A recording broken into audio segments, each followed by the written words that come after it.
My name is Ryan Thornton. I manage operations with Peak. I've been with the company for about 2.5 years in various roles. The reason I love working here is just great people with a great purpose.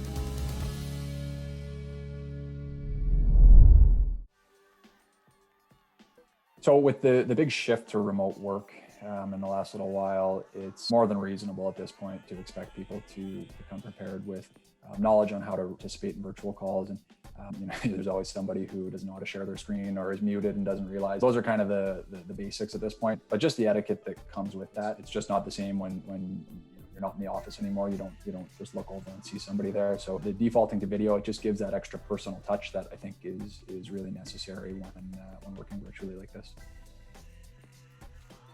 Onboarding material, whether it's your training articles, reading material, how-to videos, all that stuff's super important. Now, I think first and foremost, the kind of the basics, making sure that you have all of that material and making sure that it is up to date, making sure it's easily accessible. Accessible might mean different things depending on the situation. If you're a larger organization, you might have some sort of a portal where people can log in, new hires can go, and existing employees can go and run through training sessions and things like that too, as long as it's organized and structured in a way that makes sense, whether that's chronologically when going through the training system or by topic. On an ongoing basis, training doesn't stop after the first week. In that first week, structure might mean setting goals in terms of things like get to know your teammates, understand the company values and the company culture, understand your CRM system for salespeople, things like that. And then expanding upon that, looking out to your first month, first quarter, first year. That structure doesn't go away, but it changes. If that sales rep is expected to achieve $100,000 in new business within the first quarter, as an example, then we better make sure we're setting a meeting 90 days out and just reflecting, looking back, did we achieve that goal? If we did, great. How can we replicate that in the future and look towards future successes in the next quarter and the next year? And if not, the other side of that coin, why not? What did we miss? Was there activity levels missing? Was there something missing in the training program? Looking at the top of funnel and figuring out what went wrong so that we can correct it for the next quarter. Structure is great, but if we don't follow through on it, it really doesn't get us very far. You should be looking at this kind of thing once a quarter, potentially once every 6 months, but it depends on your turnover and how many people you're hiring.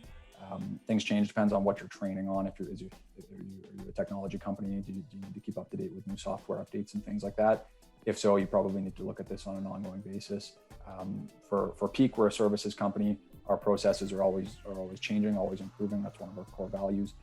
So we do review this on a quarterly basis and make sure that it is up to date. We've got how-to videos and we've got training articles, but we also send people a couple of books that kind of encompass what we're looking to accomplish, both from a holistic perspective, company-wide, in terms of scaling our business and our mission that we're trying to achieve, but also specifics to recruiting, best practices for unbiased interviews and things like that. Timeline for a new employee to get acclimatized, my default answer is 90 days, kind of that first quarter.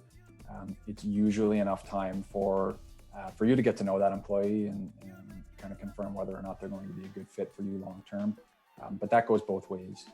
The market that we're in right now, top talent, great people, they can kind of have their pick. They can work at several different companies. So if you don't hire them, your competitor probably will. How do we measure success? Did we achieve our goals or not? That's kind of the bigger picture. There are certain things you want to make sure that the reading material gets read and make sure the administrative policies are adhered to and all that kind of stuff. So you can kind of check those boxes as you go. But the bigger picture is, are we achieving what we were setting out to achieve? Are we meeting our goals? If the answer is yes, that's great. If not, just time to reevaluate and see why not and make a plan to improve.